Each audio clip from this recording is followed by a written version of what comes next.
You're listening to the Unpenned Show with Paul and Andy, broadcasting live around the world. We believe freedom is free. It is enslavement that you're paying for. If you ain't mad by now, you're not paying attention. It is Tuesday, the 30th of April, 2013. Welcome to another Unpenned Show with me, Paul Rippon. And me, Andy. All right, hello, matey. Here we go again. Good evening, then 7 more days of madness yes. to go back and look back on. What a mess I made of that. Yeah, madness. They sang a song called One Step Beyond, didn't they? They did. And I think we can clearly say that our controllers do manage to keep themselves one step in front, don't they? They do. They certainly do. That. So, we don't actually go into the minutiae of everything. We just cover a few news stories and get on with it. Yep. And you have the news story that I want to cover first in your hand. I do. Innit? Okay, and that news story is the confirmation of how they're going to get the money out the banks. Yes. Now, you've got it in your hand, and you get started with it, because this is how it's going to be done. We have numerous stories. My Facebook page is full of the news we're going to talk about this evening. That contact will be below the YouTube video that you're now watching after the event, or if you're listening live on Blog Talk, just look me up on YouTube. You'll find every news story, and the Telegraph, amongst other newspapers, is now clearly telling us that they're going to confiscate money out of the banks. Yep. So let's find out if they can. Yes, you would think that they can't, but according to this, they can. They can, it can't they? says no bank deposits will be spared from confiscation. No, none. Do you want me to just quickly read? Yeah, through well, it? let's go through it actually, because I think this is very important. It's very important. Not only do we need to share the article, but we need to understand this article. Mm-hmm. Okay, we actually need to be able to relay this information, because I don't enjoy being right about the future. In fact, all the things that we talk about, nothing would give me greater pleasure than be wrong about everything that we talk about. Yeah. I would love somebody to come up and say, you're wrong. And I'd say, please prove that I am. Yeah. Please do me the biggest favour you won't believe. Prove that I am wrong. Mm. All the evidence, including the Cyprus theft, Yes. tells me that at this moment in time, there is no convincing evidence that we're wrong. Now, the Telegraph is saying they're going to take it. Mm. Amongst other headlines we have, this is the one we started with. Yes. How are they going to do it? It says here, I challenge anyone to prove me wrong that confiscation of bank deposits is legalised daylight robbery.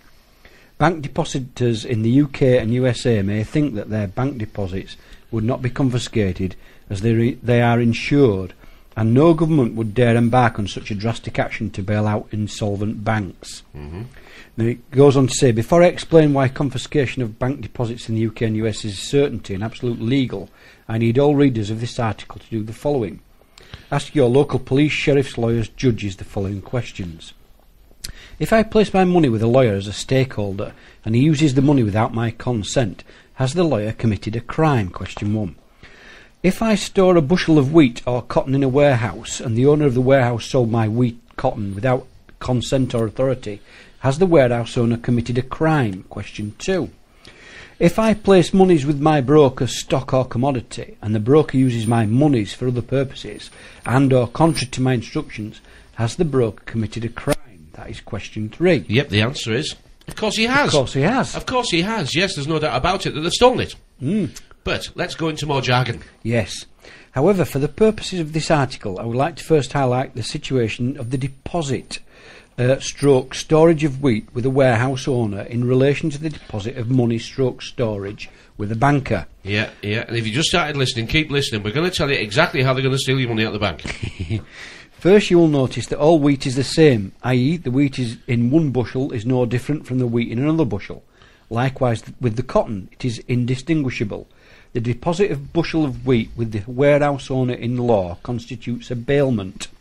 Ownership of the bushel of wheat remains with you, and there is no transfer of ownership at all to the warehouse owner. And as stated above, if the owner sells the bushel of wheat without your consent or authority, he has committed a crime, as well as having committed a civil wrong, a tort, in brackets, of conversion, converting your property to his own use, and he can be sued. Uh-huh. He goes on to give another analogy. If a cashier in a supermarket removes £100 from a till on Friday to have a frolic on Saturday, he has committed theft, even though he may replace the £100 on Monday without the knowledge of the owner/manager of the supermarket knowing. The £100 the cashier stole on Friday is also indistinguishable from the £100 he put back in the till on Monday in both situations. Now, this is quite important, that analogy, because you see they're actually going to take the money out of your account, and they're going to give you something that looks and feels like it in its place. Mm-hmm. But it's not going to be the same. What they give you back is not going to be the same. Now, we're going to get into this evening.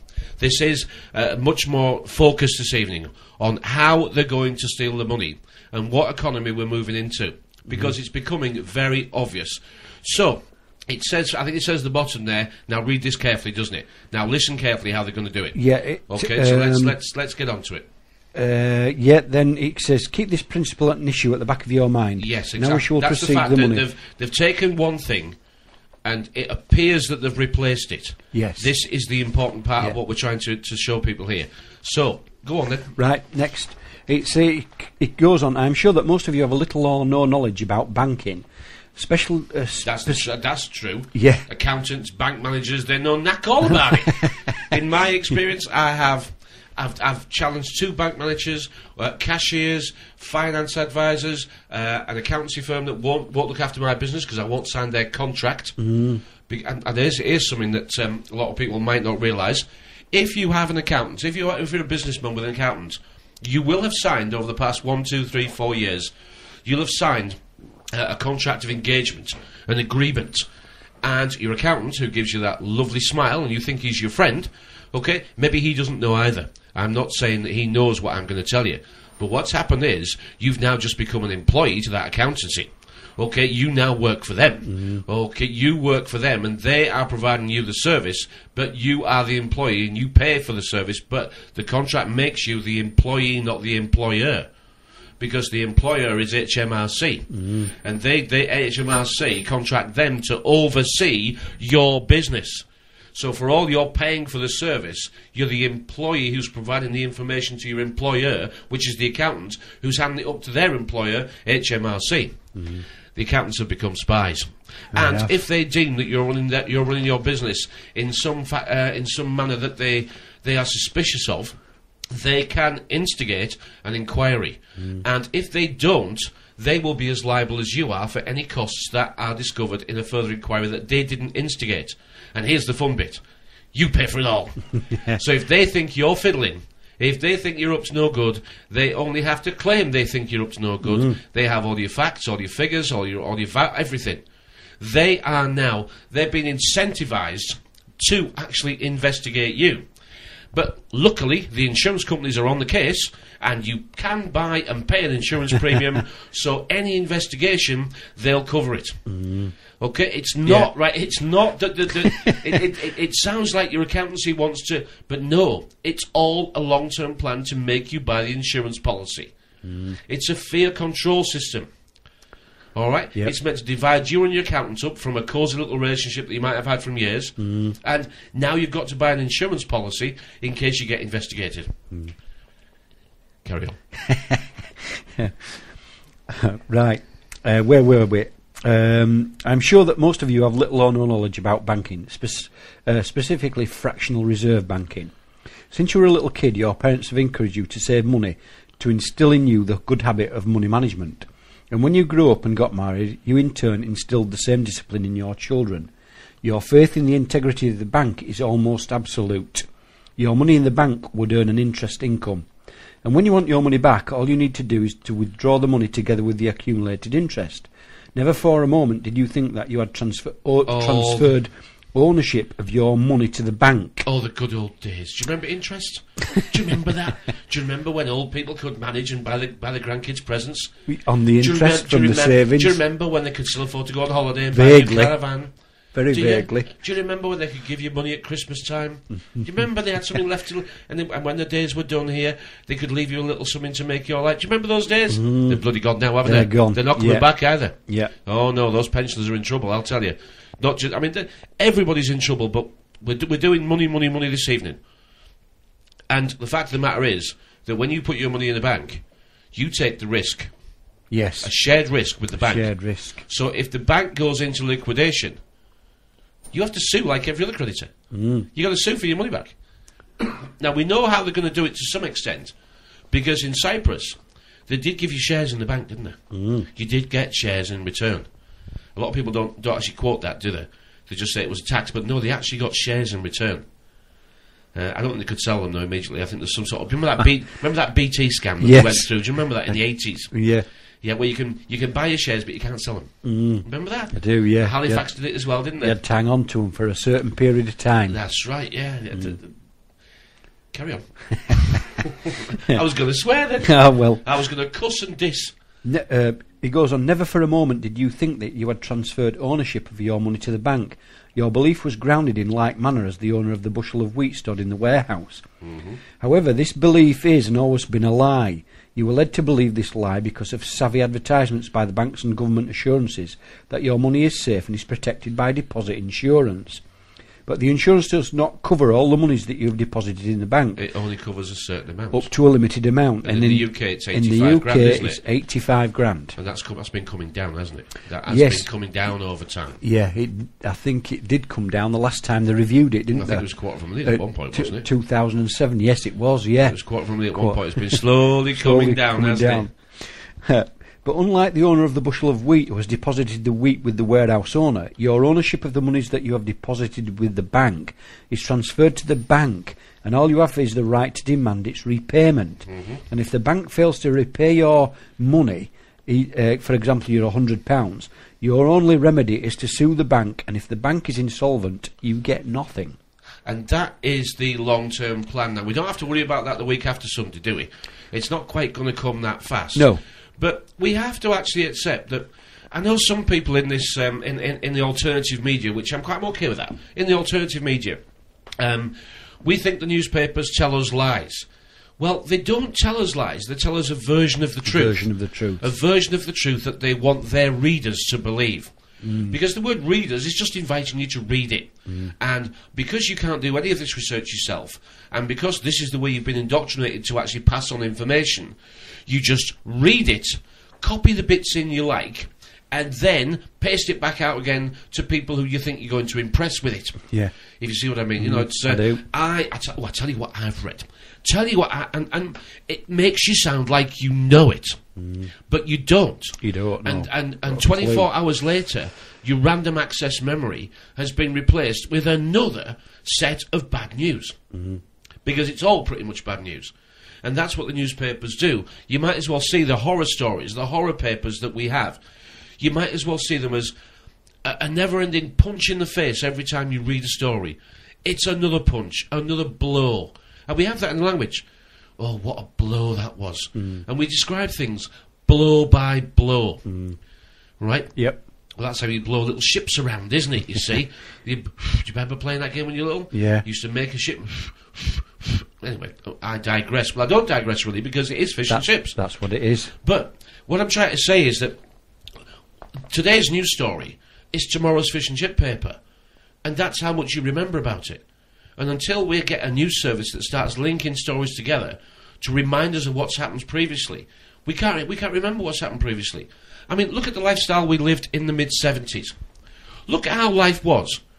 We were a lot safer. We were a lot happier. We had a little bit less than we've got now. But money wasn't the overriding object, really, was it? We still had happy families. We still had holidays in Blackpool and Scarborough. Yeah. There wasn't the aggression and fear that's in today's society, where you don't go out on your own after dark. The policeman's changed his name to a police officer. Everybody now, I mean, there's a survey out today. Only 3% of people in this country actually trust the government entirely. 3%! 3%. I mean, you'd say to yourself, well, that's brilliant. Isn't that a brilliant figure? Because it means 97% should be asking questions. Yeah. And we're not. Not in a way that's making a difference, are we? Because this boxing match is getting us down, isn't it? It keeps putting us on the canvas. And we're painting a bloody picture. Because every time we get back up, we keep getting bloody nosed again, don't we? We do. Yeah. So Punch drunk. Well, we if are. you I like. mean, some magazines are called Punch and Spectator and Telegraph and Guardian and Observer. None of it's doing, is it? No. None of it's actually doing anything. Even the Sun, the Mirror, and the Star. None of it says do stuff. No. It doesn't say go do stuff. It says read and watch us, read and watch us, read and watch us. We're not doing anything or going anywhere. We're not. Definitely not. Back to the thievery that the global mafia are now sorting out. Yeah, we finished there, and the bank is insolvent. You get nothing. You may recover some of your money if your deposit is covered by an insurance scheme, as referred to earlier, but in a fixed amount. That's the 85 grand. Fixed. Yeah, fixed. Well, it's all fixed. It's all a fix. It's all a rigged bloody market. I mean, there's a fixed rate mortgage. Yeah. It says, but there is a catch here. We'll change that. But there is a fix here. Most insurance schemes, whether backed by the government or not, do not have sufficient monies to cover all the deposits in the banking system. Have you noticed over the years where the Iceland debacle, and the government stepped in and said, we'll cover it. The Irish government did it, and then they had to ask this one to, can we borrow some money to do it? And do you remember that? I do. And then the Cyprus one, where the government said that all our armed forces and that will cover it. Yeah. Right? It's like, it's lulling you into a false sense of security, isn't it? Yeah. If I haven't got 85 grand in the bank, I'll be all right. That's what it's making. That's what it's making out. That's how it's work. You know, I mean, anybody who's got that sort of money in the bank, be nervous. I'm not saying take it out. I'm saying be bloody nervous, because they're openly saying that they are going to take it. We have more news stories than just one. We have more about the European Union. We've got have a little look through there, because I will. It says a hands-off one is the next one. A hands-off Cyprus. Yeah. And they're clearly saying that they are going to come for it. You know, when the banks have lost the ability to print any more, they're just going to come and take it off those that's got it. This is not historically unusual. This is exactly what happens. But they give you something else in its place. You can see the future lining up in such a way that we're actually going to a resource-based economy. Yes, we're pretty much there. Well, the reason why I say a resource-based economy is because you'll only be able to afford the gas, the electric, the water, a couple of gallons of fuel in your car for a little ride out, and your food, and that's it. There are your resources. Well, that's what a resource-based economy is. Let's have a look through those news stories, because I do want to pick up. I haven't printed them out not to do them this evening, so you just have a look through for something similar. But here we are. I mean, European politicians. That was so hard to say wrong, but I had a really good go at it there. It was European. Anyway, never mind. They will take the easy option of taking money from the richer rather than raising taxes and cutting spending to deal with the consequent debt problem. They will, and because there's so many poor people around, right? They'll say, and that's a good idea. That's a good idea. I mean, we're just wrecking the middle classes. And it was Lars Christensen who said that's what they'd do. And he's the head of the Saxo Bank. You know, if he doesn't know, I mean, you can't say you're not being told, can you? No, he can't, no. Openly saying, I mean, they asked him if the raid on uninsured savings in Cyprus will be repeated. He told the city there will be future bail-ins. Bail-ins. Isn't that a great thing? There will be future bail-ins, which is in brackets loss of deposits, and other types of confiscation of wealth in the Eurozone, without doubt. Yeah. So it's not us sat in the middle of Yorkshire, bluffing and blustering. No. We're telling you what the people who should know are saying, and you'll say, they're just trying to scare me. Good luck with your 85 grand in the bank then. Yeah. Good luck with that. All right? And you say, well, what shall I do with it? Well, I don't know. You do what you want with it, but don't leave it in the bank. I don't think that's a good place for it at all. I think there's plenty of examples in America as well there. They've come up with some wonderful ideas of how to get money out of them, haven't they? Mm-hmm. There is no other realistic way forward if politicians continue to fail to deal with the basic indebtedness problem across Europe. They're just justifying stealing people's hard-earned money. Yeah. They will either have to raise taxes or cut spending, or politicians will take the easier route and steal it. I mean, I just... Hello, hello, hello, hello. I mean, just because they haven't got a black mask on with a couple of little eyes cut out. Yeah. I mean, what else do you want to know? This is Robin Hood in reverse. Yeah, take from the rich and give it to the richer. Well, pretending to give it to the poor. It's bollocks. It's rubbish. I mean, hello. I mean, when are we going to start to say, I think we got a problem here? Dick Turpin had the courtesy to wear a mask, didn't he? Well, I mean, you look at Dick Turpin. You're a stand and deliver. Stand and deliver. Highway robbery. Yeah. Well, what do you do when you go to the fuel pumps? Yeah. You go to the fuel pumps. You get out of your car. What do? Stand. And it looks like a gun, doesn't it? Does, yeah. It actually looks like a bloody gun. Stand and deliver yourself, because we're too bloody lazy. You stand and do it for yourself. I think there should be a petrol company called Adamant. Because we're adamant, we're having it. Yeah. We're bloody adamant, we're having it. Talking about more thievery. Here we go. I'll do this headline. Secret court. Secret court. We've heard that word loads of times over the past... We've mentioned it a few times. Now, here's another secret court, right? But it's not secret because now they've told us about it. Right, so here we go. Secret court in control of £2 billion fortune. It holds the assets of 16,000 vulnerable people, but pays them paltry interest. Let's find out a bit more about this secret court. Excuse me. Right, it takes control of assets when people suffer sudden mental impairment. Right. That's very... I mean... I wonder if saying I don't trust the government qualifies yet. I wonder if... I'm not quite sure 9/11 is exactly as the government said it was.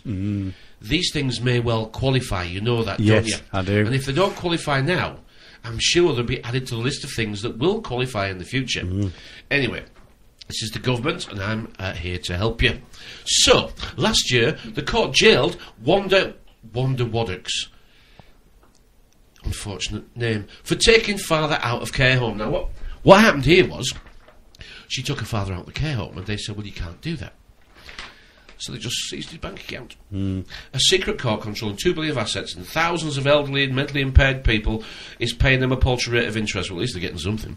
The controversial actions of Court of Protection were criticised by an MP last night, bordering on malpractice. Bad practice, it means. The interest rate, currently much less than they would receive in an ordinary bank account, means that the value of the financial estates are falling rapidly because the rate of inflation is 2.8%. Anyone believe that? Anyone believe it's 2.8%? No. Anybody believe that? No. No, absolute bollocks. An investigation by the Daily Mail has uncovered a litany of other complaints about the court, which came under fire last week when it emerged that it jailed a woman for defying its orders over the fate of her elderly father in a care home. Basically what this is if they actually decree that you are mentally impaired in some way, and you've not signed your estate over to anybody else, okay, when they make that declaration, and it is vulnerable people, which means that you can't defend yourself in a way that you and I possibly could, they just take your money off you, and then put you into an institution. And that's okay, apparently. Yeah, that was under the last government, wasn't it? What did they call the Home Secretary? It was like a snatch. We'll call it a snatch squad because that's what it was. Right. Yeah. And if you came up with any disagreements and you aired them publicly, and you were in a high position, they just got 3 people in to certify you as mad, and hey, carried you off. So the many white coats are coming to take us all away, aren't they? They are coming to take us all away. Anyway, it's set up in 2007 by Labour. The government never changes. It, the government never changes. It doesn't, no. It's called the Court of Protection. Who's it protecting? It's a bit like the criminal justice system, isn't it? Isn't it? Yeah. It's for criminals. That's right. It's the Court of Protection. It'll be and the reason why the people are complaining is because the court charges enormous administration fees to manage these affairs. Who else charges protection money that I can think of? Let me think. Begins with M. Mafia. They do. They charge you protection money. I was thinking McDonald's, who are going to be sponsoring hospitals soon, I think. Well, like they did the Olympics. It's just farcical, isn't it? Anyway, they sit 23,000 cases a year, so another cash cow that nobody talks about. Yeah. I don't know why I'm screwing this up, but it seems more dramatic. Secret. It seems more dramatic than just throw them on the floor like that. Right, no, you can, and that we do have some jobs available. There is 150 jobs in New Hampshire at the local supermarket. Tesco's have opened a new shop in Hampshire. There's 150 jobs, and 4,000 people have applied. So good luck with that one. Tory MP Philip Davis, he seems a nice man. He thinks disabled people should work for less money.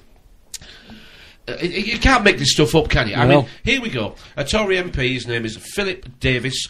He looks like a mummy's boy, has sparked anger by suggesting that disabled people should work for less than the minimum wage. We see, we've got minimum wage now, but we've got all these classifications because we've got working poor now, haven't we? You have, yeah. I mean, that's a new one on me. Living wage. Living wage and working poor. Yeah, working poor.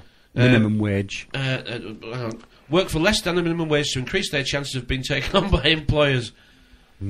This is just slavery by another name, isn't it? Well, David Cameron said at the Olympics, at the Paralympics, these people are superhuman. If an employer is looking at two candidates, one who's got disabilities and one who hasn't, they have got to pay them both the same rate. I invite you to guess which one the employer is more likely to take on. Yeah, but this is it's like a bias, isn't it? I mean, they're saying that you can pay disabled people less. They're really getting a bad day. I mean, the disabled people are getting absolutely hammered here, aren't they? Yeah. Absolutely hammered. Everything that made their life easier is now gone. They can't get any help, and with any appeal system, there's no money for them to do that.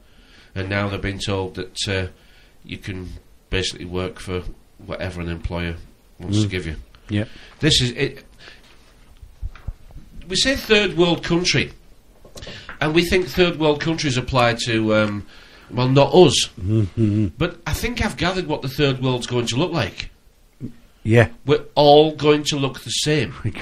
Because we're all going to be poor. And... or in prison working for G-Force. Well, they won't build the prisons. This is your prison. Oh, yeah, your house is your prison. That's how this is going to work. Your house will be your prison. You won't actually be getting locked up. This country is domesticated, okay? This country is, as for fight, it's done. Right? There is no evidence I can find anywhere at all that we have any real instinct to fight this system. Now, I can find lots of good people who want to shout at it, and I can probably find a lot of people who get out of bed early in the morning, make the placards, and go shout at the system. But that's not the way we're going to win this, is it? No. This is an intellectual fight, where we've got to realise that, firstly, the fault lies with us. Yeah. All right? Nobody else. All right? We can blame whoever you want. You can. And that's going to go really well and fix nothing. And if you don't think so, well, how's it doing for you so far? Right, we've been on the internet now, 5 or 6 years. Yep. Did a couple of years, real proper apprenticeship, then realised it was just a time-stealing machine. Yeah. That's what it is. It steals your time and gives you nothing of value back for it. Never land. Or the idea is that you never get out of here and you never hit land, because you are going to be drowning in ignorance and debt. You're never going to hit land, ever, in this. You're just going to find someone to hold on to, and that won't get you to where you want to go. But, where was I?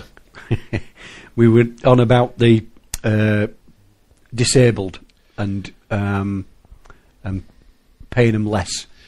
Well, yeah, this is slavery, but by another name. I mean, we don't see it because we keep looking backwards to see the same again, while they're busy creating a new, more sophisticated. It's the same but different. Yeah.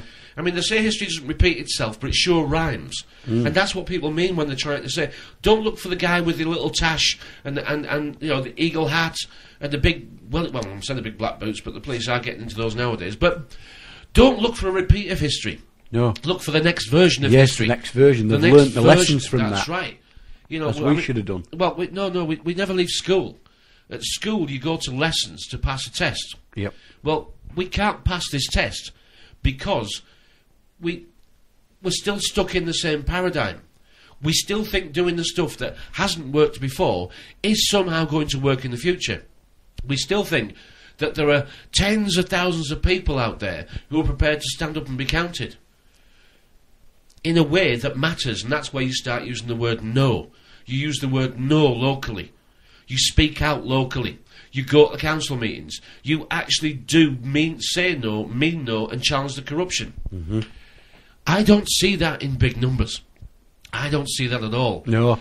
We actually said that the Bilderberg meeting, which is probably going to be in Watford, June the 6th to the 9th, the fact that we've got the date so early means that it could be changed. Yes. It could change. But if it is in Watford, if it is in the UK, June the 6th through June the 9th, we're going to go down, aren't we? We are. We're going to go have a look. And we're not going to go down and shout at them. Oh, no. We're actually going to go down and see how many people are there.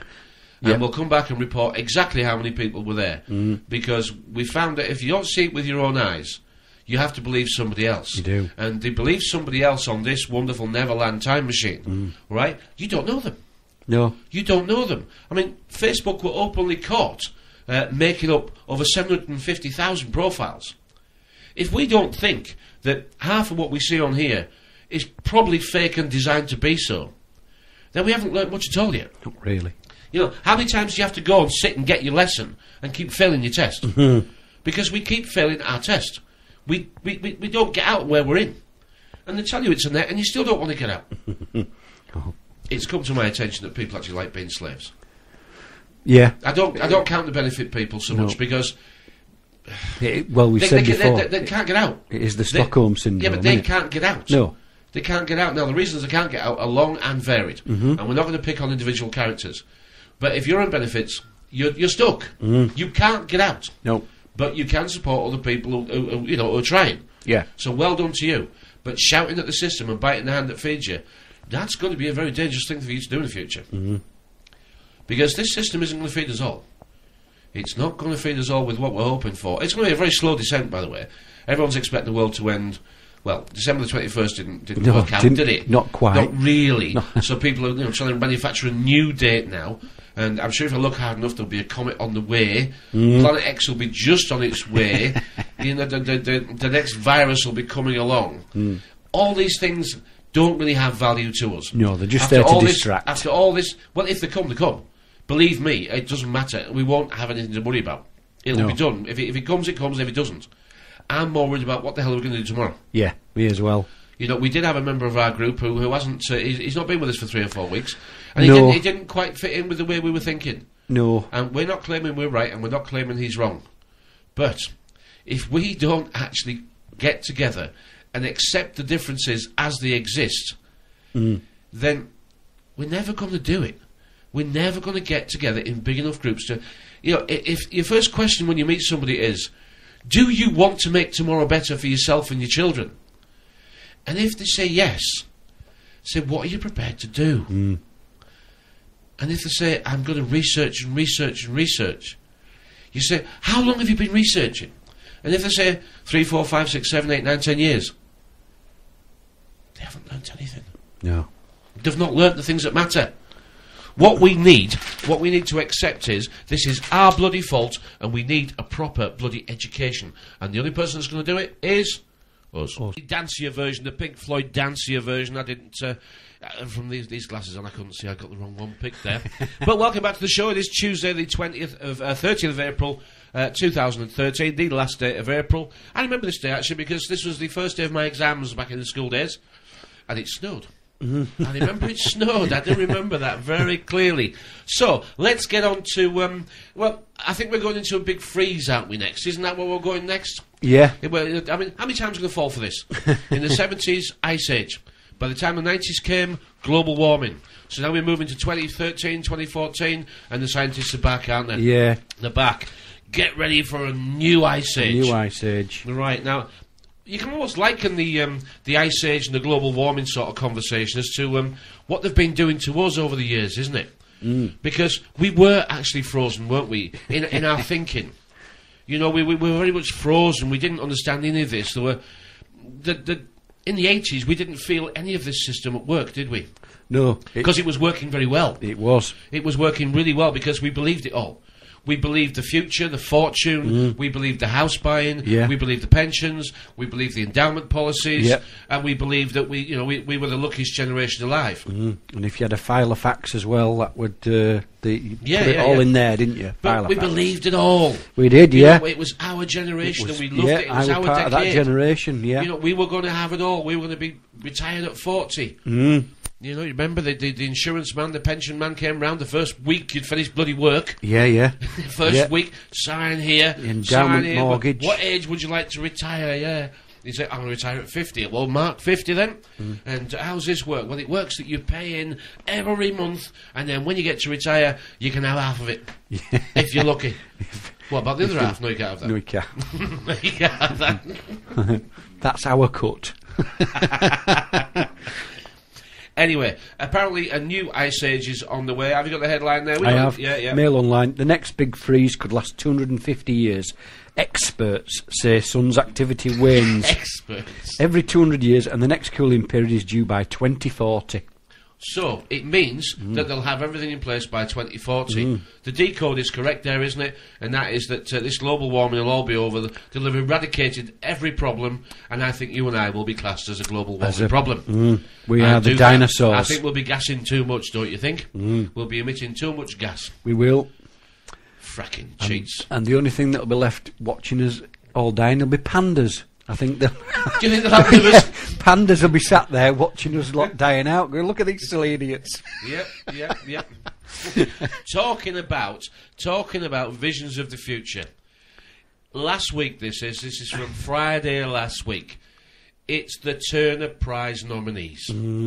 This is, to me, as obvious gets, that art reflects reality. Really. Or does reality reflect art? Well, it's the same, isn't it? Yeah. It's the same thing. I mean, you can argue which way around that is. For me, Whichever it's the side same you're thing. looking at it from. I mean, well, actually, post the article. I haven't got this on the Facebook page, actually, but we'll put this article, when I find it, we'll put it below the YouTube video, because I really want people to see this. Because two of the nominees, the first one is, it looks like a Jack Russell dog, stood on his back legs, holding a protest poster, placard, with the words, I'm dead on it. Now, that is an easy decode for you and I, because we've always decoded male and female the same way. The men are the dogs, and the females are the cats. And the cats have always got to be more agile, and they're going to be smarter than the dogs, otherwise the dog will eat them. So they're going to be able to climb better, hide better, and outthink him. But any cat that wants to act like a dog is called a bitch. Yeah, so that's how the language backs it all up, doesn't it? It does. It does, and the soldiers, I mean, they've got dog tags and that sort of thing. So it is built into our language. And that dog, with that sign saying, I'm dead, it's us. Yeah. It's the dinosaurs. It is the dinosaurs, See, yeah. the white Westerners are the dinosaurs. We are. Right, I don't think we've actually figured it out yet. That this actual agenda is targeted towards the white Westerners more than any other group. Yep, the coloured people are having the problems. Yes, Europe's having the problems. But the leaders in this extinction programme is England and the USA. There's no doubt about it. And the white Westerners are... This is it. This is the extinction of us, the dinosaurs. And the new version, the teenage generation that is... exists in this country now, they are nothing like you and I. They don't understand how we talk. They don't understand how we think. I'm surprised I got away with what I said yesterday to a guy. You know, I really did challenge him to stand up and be a man. Yeah. And I did say, I said, if you've got some balls, you'll play this game. And if you don't play this game, and I was really pushing my luck with him, because he was trying to outsmart me in a way that I don't appreciate. And I was a bit grumpy. It was a Monday morning grumpy moment, and I did get grumpy. I almost a little too far, I think. So I know he won't be listening, but I do look back and think he only came in for a bag of chips, really. But I tell you, he came in with his son. Actually, his son's not an academic sort. No. All right, he's much more of a guy who wants to work with his hands and sweat on his brow, and he'll be dirty when he's finished whatever he's doing. He's much more of a wants to get involved. And I'm not being rude to him. He's actually a fine guy. I do like him enormously. he's very interested in the way that I talk, and his dad's not. Unfortunately, his dad's not. And I wish it was a little bit the other way around. That his dad was interested, yeah, it should be. And his son, you know, but he really is interested in. You know, I showed him the McDonald's news ad last week about, you know, hey, go to McDonald's by all means, but have a little read of that and see what you make of it. And he said, it don't rot at all, does it? No. I said, well, it should do, shouldn't it? He said, well, yeah, it should it? And he read the article properly, and well, he said, you know, why would you eat that? It's not food, is it? He's only 11 or 12. That's not bad going for 11 or 12. Not bad going at all. Well, that links in with the other well, yeah, piece of art, doesn't it? Well, we've not only got the dog with the placard saying "I'm dead" on it, but the other entry that is up for the prize is a gravestone. It is a gravestone, and it's actually got the following written on it: bread, milk, cornflakes, baked beans, tomatoes, aspirin and biscuits. That is the epitaph on that gravestone. Yep. What do you get from that? It's poisoning the food. And the aspirin. And the medication. Yeah, medication, yeah. The end of society as we know it, the dinosaurs who are still living. Yep. These are the things that we consentingly buy and eat. Yeah. We know, though, don't we? We know this food is jacked. We know it is. It's the things we can. It's the basic things that we can afford as well that are not good for us. Not anymore. It's mass produced. We were talking yesterday, weren't we, Joe? Sunday, and we were saying, like, where am I going to get clean food from? Because I'm not joking. I don't know where I can get clean food from. No. I can go to my local butcher and he'll assume it's you know it's from animals that eat grass and is as clean, but he can't assure me. He can't. No. I don't know where to go for clean food. No, where do we go? The people who said they've grown it organically, that's fine. I'm sure they have. But what fertiliser have they used? What was in the ground before? Where have the seeds come from? Are they GMO? We're all being subjected to whatever they're spraying in the sky. Yep. Now there's lots of people who say what they're spraying in the sky, and I don't choose to repeat it because I can't prove it. But the sky sure looks different. And we've been growing food for a little while now. We have. And it's not that easy, is it? No. It's not that easy. And it's not that we're not doing the right things. It's that gardeners all around me are saying, yeah, stuff doesn't pick up like it should do, and it's we're having a bad year again. It's not growing like it should. And it's a bit too wet, and it's a bit too dry, and it's a bit too cold. It's late. Everything's late this year. Then you walk in the supermarket, and everything is bloody perfect. Everything is there. Everything is the same size. Right, it's the same colour. Yeah. Right, it's absolutely perfect. Yeah, all year round as well. It's brilliant. It's not just seasonal stuff. It's exactly all year round. Fruit, veg, the lot. It looks like doll's house food. Yeah, because it bloody is. I think doll's house food, isn't it? I think that the way this is going to work out is we're eating all the food from the supermarket, but it's got nothing in it that we need. No. So we keep bloody eating. You have to eat more of it than you really should. I'm certainly looking at supplements. I'm trying different supplements. I'm not sure I'm doing the right thing there either. Well, no. I'm not sure these chemical powders that you buy with, and you mix with your filtered water and what have you.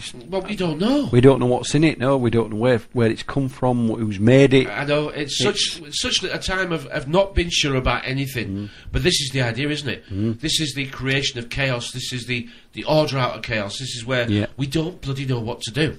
Nope. We can read the labels all day. We can try and trust people who are selling us stuff, but the chances are they don't know either. No.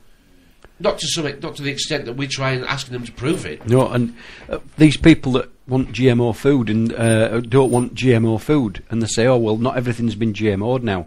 Well, my belief is that it's all been GMO'd a long time ago, and the books I've read suggest that it was around about the 70s that it were done. And what backs that up is your everyday carrot that you have on your Sunday lunch. They're orange, aren't they? When you think of a carrot, you think it's orange. That wasn't the proper colour of a carrot, and the main place they grew them was in the Netherlands, Amsterdam, and the orange royal family are called orange, aren't they? Yep, I've read this story before. Yeah, and the actual carrots used to be purple. They were a purple colour, and they genetically modified that carrot so that it was orange. And that's why we eat orange carrots today. And you can go find that information. It is available. I researched it. I couldn't believe my eyes when I saw it. I thought, no, this cat... And it really is. My fruit and veg... Whose teeth am I going? The fruit and veg guy that comes into me every Wednesday, he brought me in some mini bananas. All right, They're about 4 inches. Yeah. And they were mini bananas. We had them in Sri Lanka. Yeah, mini bananas. They said, what are people making of them? He said, they just think they're funny. And I don't want mini bananas. No. I want proper bananas. But anyway... We don't actually know. That's the truth of it. We don't. And I don't know where I'm going to buy clean food from. So I'm going to keep trying the supplements, keep the water clean, and go help us, help us. What else we got in the stack? What else we got then? Well, linking it to the food, again, we all have to run a fridge nowadays. I was talking to somebody, and talking to Joe tonight. You were talking about larders. The old farm, talking to an old farmer, and on the farm there, they had a pantry, and they didn't have a fridge. It was kept in the cool. They kept the butter and made their own cheese and everything. That's all gone now. They don't do that anymore. Everybody has a fridge. But your fridge, your new fridge, along with your smart meter, could be switched off at any time they like. Now, this is the European Union actually pretending they're doing us a favour as usual. Yeah. Go through the story actually, because I will. It is quite interesting to hear how they're going to do it and the excuses they've put forward. I mean, this is actually this is the new version of power cuts, isn't it? Yeah, this is in the Telegraph. Yeah. It says fridges could be switched off without owners' consent to reduce the strain on the power stations. Now, we all know that the CO2 power station's been switched off this year, isn't it? 2 years before it should be. Right. To try and get our CO2 levels down to the European levels that they want us to. And it says here, fridges, washing machines and other electrical goods could be switched off automatically in British homes without the owner's consent under EU proposals to help power stations meet demand for electricity. White goods such as electric ovens would be affected by the proposals to fit all new appliances with sensors that could shut them down when the UK's generators struggle to meet demand for power.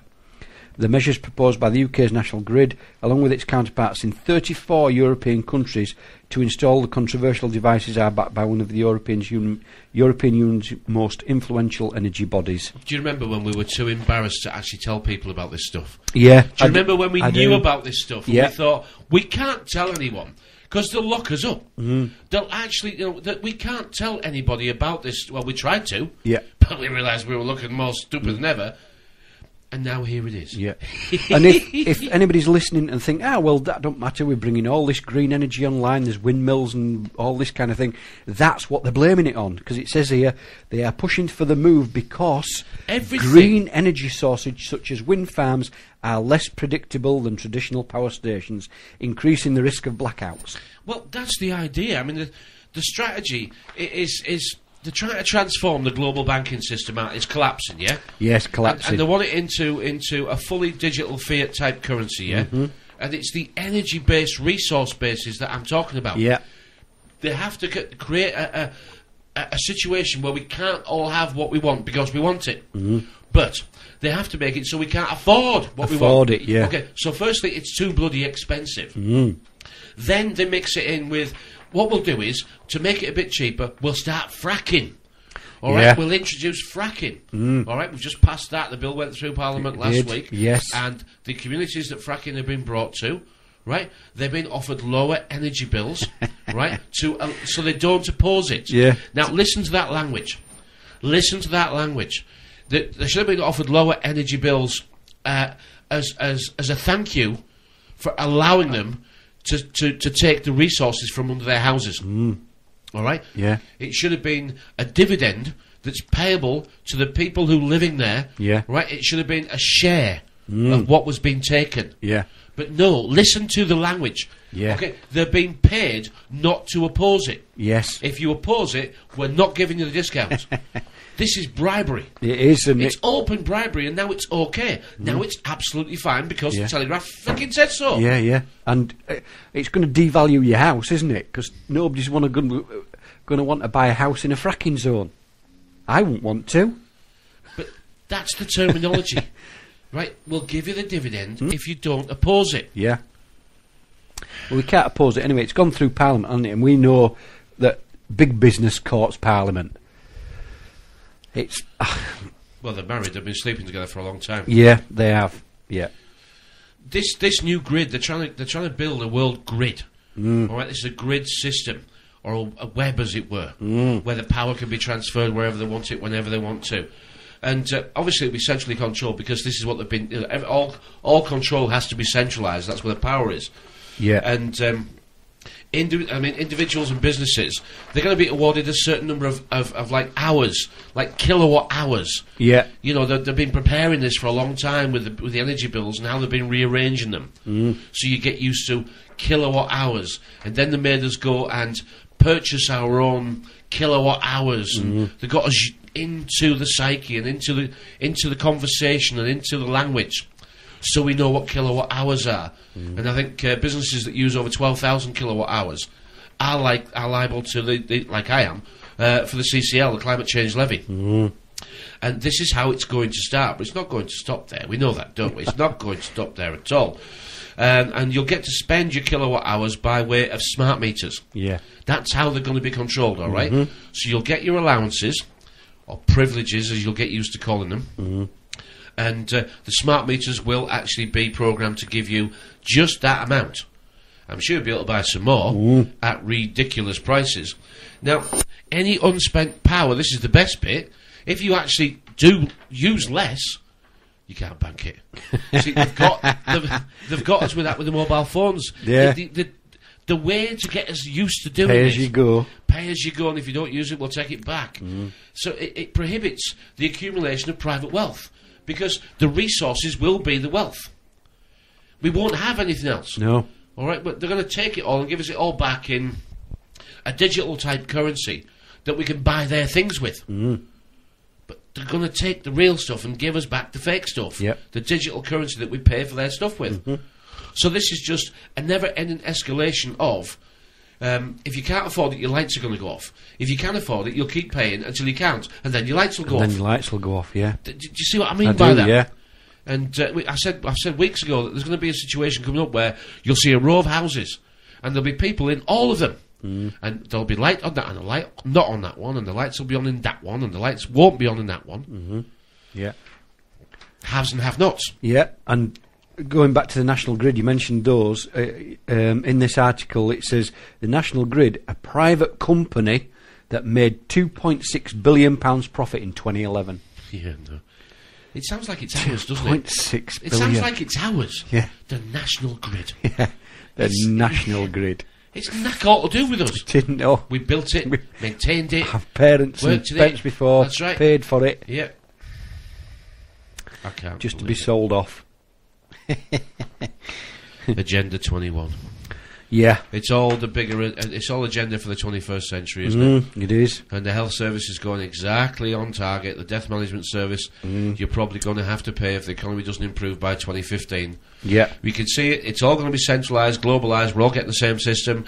Yes, you'll be paying an insurance premium, I would think, for over and above healthcare. The death management service will offer painkillers, a walking stick, and reading glasses. Yeah. After that, you're paying. After that, you're going to be paying. If you can't pay, well, I'm sure they'll fix you to some extent, and they'll just stick it on the never-ending tab that's called taxpayer. Taxpayer, yeah. But as time moves by, the insurance-based system, the actual healthcare system, insurance-based, will have you in for a checkup.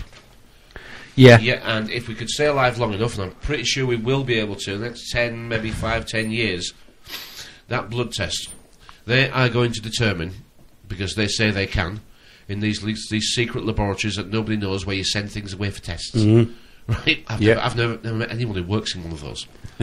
We'll send this away for tests. Where? Where to? Where does it go?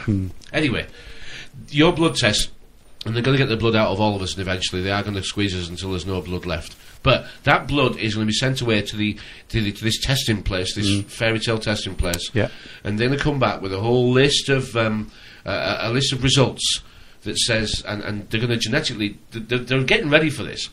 They're going to decode the genetics and say you're probably going to suffer from this, and you've got a high percentage you're going to suffer from that, and there's a high percentage you're going to suffer from this. So we recommend this level of cover for you. I don't think it's going to be 30 quid a month. No. I don't think so, no. I don't think so. And you'll be invited to tick the box for the level of cover that you would like. Which means that if you can't afford the level of cover that you would like but you can't afford, you're pretty much left to your own devices. You're bloody knackered. Yeah. You're knackered. To all the boiling frogs out there, and if you haven't figured out you're a frog, you should be boiling, I'm telling you. Let's start with a quote for our last segment of the show this evening. As a minister, I experienced the power of industrialists and bankers to get their way by use of the crudest form of economic pressure. Even blackmail against a Labour government. Compared to this, the pressure brought to bear in industrial disputes is minuscule. This power was revealed even more clearly in 1976 when the IMF secured cuts in our public expenditure. These lessons led me to the conclusion that the UK is only superficially governed by MPs and the voters who elect them. Parliamentary democracy is, in truth, little more than a means of securing a periodical change in the management team, which is then allowed to preside over a system that remains, in essence, intact. If the British people were ever to ask themselves what power they truly enjoyed under our political system, they would be amazed to discover how little it is. And some new Chartist agitation might be born, and might quickly gather momentum. Tony Benn. You can't say they don't tell us. You can't. You can't. If you think they're not telling us, you're not awake, are you?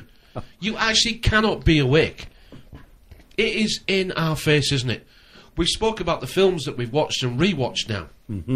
And, well, they're enjoyable in a way that they weren't enjoyable a few years ago, aren't they? Yeah. Because the decode is obvious. And it's so simple. And even I get to the frustrated point of, if people refuse to actually at least allow this to be a possibility, we're going to get what we deserve. Yeah. But unfortunately, I don't think I deserve it. Now, if they want to be slaves and go down and actually be the domesticated slaves that they choose to be, because if you want to know what domestication looks like, it's your cat and your dog. Yeah. Because your dog, right, your dog knows he has to do as he's told eventually, otherwise you won't feed him. Well, if you haven't figured out that we're the dogs yet, and this system eventually is going to say, if you don't do as you're told, I'm not going to feed you, it's going to get to that point. It certainly is. Now, we've often, we have sort of hypothetical conversations, don't we, about, okay, who sits at the top? And because now we've got a really good vision of where the bottom is, where the next level is, where the next level is, and then it gets a little misty as we go up. But we're led to believe that somewhere near the top is our Bilderbergers. Yeah. But are they the top? Well, we don't know that, but we do. The one thing we do know by looking and understanding how this system works, it seems to be a requirement that you have to believe in a deity greater than yourself. Than yourself, yes. And it seems to be throughout history that that deity is invisible. Only your belief brings it into reality. Yeah. And only the rituals that you perform allow that deity to communicate with you. Yeah. And those rituals have to be followed absolutely. Otherwise, the invisible deity that you've been told you must believe in for it to happen won't communicate with you. And he won't help you. Now, we're not here to argue if that deity is real or not. It's a bit like asking, does God exist or not? it's not an argument we want to have. No. But it seems to be a recurring theme throughout the control system. Yes, that you have to believe in a deity that's invisible. And you can only see him when you believe in him. And he'll communicate with you, and your life will get better if you follow his instructions. Then it will only be revealed to you. Yeah. So we come to, how do you know you've got to the top? How do you know you've got to the top? How do you? Even those Bilderbergers, they appear to be vying for time and access, don't they? Yeah. Because that's what they're after at these Bilderberg meetings. It's invite only. It is. And it's access to the higher higher levels. Echelons. Exactly. Yes. Yeah. But it must be that there has to be something that they claim to be an invisible deity that has to be worshipped. Otherwise it doesn't stack up all the way down, does it? No. Are they just following an agenda? We know they're going to a meeting, and all meetings have an agenda. Of course they do. But it's the rituals that prove your commitment to it. Yeah. It's how keen and committed and enthusiastic are you to get to the next level. Yeah. So it must transpire all the way up. The ladder must go into the clouds in a way that we can't see what happens next. Yeah. As a business is dead, and the only way you can bring a business to life is by somebody acting for that business. That's right. As I do. They represent it. Without me, my business would not exist. That's right. So my business is the printed address. Yes. It's the printed address. It's the print on my checkbook. It's the print on my bank statement. Yeah. That is the name of my business. But it does not live without me attaching myself to it. No. Yeah, we understand that. And then that goes same for religion. You've got a book to follow. But religion is religare, isn't it? Yeah. But if you don't follow that book... It's to bind together, isn't it? It's the fascination. Well, it's to divide, because... Yeah, but it's to reorder into leagues and divisions and yes, invite you divisions, to vie for promotion. There's the word, yes. It's just like a football table. It's like the Premier League, Division 1, Division 2, Division 3. Or the Methodist, Baptist... Well, that's right. They all have the colours, the flags, the denominations. They all have the supporters. Yeah. And some need bigger grounds than others, called churches. And the idea is that they vie for promotion. But can they stay up there once they've got there? Can they keep the game going? Well, of course, the game is keeping the ball in the air. And the ball in the air is the money. All right, it's all to keep the money coming. All right, that's the idea of this. And when you look at it in that way, you can see why the people at the top are trying to collapse the monetary system, because they own all the resources. Yeah, they hold the resources. Back to the resource. So this goes from a money game to a resource game. So all the people who've got the money, if you're not in the resources, you haven't got any money anymore. You haven't got any money. But you have got money to buy the resources. Yes. But that's all you've got. Limited. You don't. So you take away what we call monetary wealth that you and I recognise. That monetary wealth is taken away because the monetary system that was providing you with the monetary wealth has gone now. Yeah. Because it's been lowered into you can only afford your resources. There will be no extras except for those that have still got some money left. Yeah. And slowly but surely that money will run out. Yeah. Because they won't be able to replace it because the industry has been collapsed. If your customers, and that's us, if we haven't got any money, whatever the industrialists, the globalists, and whatever else we're doing to make money, right? It's over now because we can't give them anything. No, and all we've given them, all we can now give them is our energy, and in return they'll give us their energy back. Yeah, this is a currency exchange now, but a real live proper currency exchange, because currency is energy, and what we put in is what we'll get out. Yeah. And you might as well see it's just like riding a bike. It's like sat in your house, riding a bike all day, and however many miles you've clocked up, you can hand it in for the energy you're going to get back. And the minutes of that meeting that came up with that agenda has been fulfilled. Yeah. They have sorted out that bit of that meeting. And as the Bilderberger meeting is going to go ahead in June, what are they going to formulate? What is going to come out? We're not privy to that information. We will get it. We will get it eventually. We will get it in dribs and drabs. But it's like you said, it's like sitting on a train, and there they are, putting all the scenery in front of you, in front of the windows. Yeah. And you're sat in your... And we need to see it when it goes by. You're sat in your economy seat, watching all this stuff go by, but they're actually building it in front of you as the train's going. Well, they build creation. Yeah. We just wander through it. And we blindly wander through it. Well, we don't. We're just spectate. We're just sitting there waiting for it to happen. Well, we're the audience, aren't we? Yeah, yeah. We're the audience. We're the viewers. We're the listeners. We're the watchers. We're never the bloody doers. No, all the past tenses. But, I mean, we even make the props. We make everything that makes the show. Yeah. But then we sit back and bloody watch it. And pay for it as well. I mean, we think on the way. But we think in words and dream in pictures. And what are we doing all day? Watching bloody pictures. We're watching pictures. And that thing on your left hand or right hand wrist, it's called a watch. Well, why is it called a watch? It should be called a timekeeper. But it's not, it's called a watch. That doesn't really make sense in this language, does it? No. Why is it called a watch? It should be called a time machine or something. It shouldn't be called a watch. Remember Watch with Mother? BBC, Watch with Mother. All watching windows, isn't Windows, yeah, play school. Which window are we going to go through today? It is. It never ends. It doesn't. It is. We haven't done much word decoding this evening because sometimes it doesn't come out that way, does it? But we're all still at school, aren't we? We never leave school. I think graduating off this planet is technically leaving school, I think, for us. And because we're not smart enough to realise that the challenge is to get off. This is hell. And the challenge is to make it into heaven. Yeah. We're on the wrong side of the track. And we can't even see the bloody track. No. We can't, can we? No.